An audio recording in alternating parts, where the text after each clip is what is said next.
Electric Cooperative Bright Ideas Prize Patrol, and you're one of this year's winners. Thank you. No, thank you. Oh, my kids are going to be so happy. Well, thank Yay!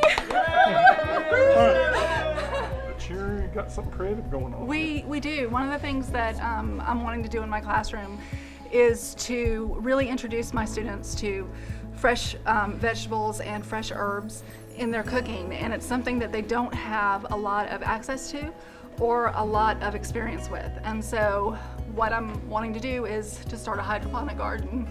I'm so excited. In my classroom so that they have that experience. Oh, God. I'm so excited that they get to do this. So this money is going to go towards planting a hydroponic garden in here, an indoor garden, so that they can farm all year round.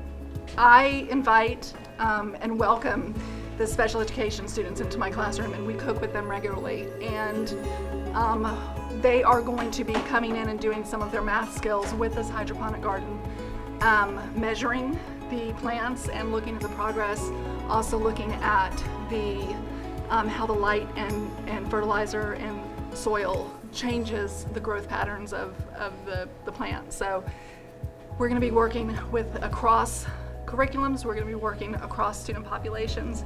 It's really exciting.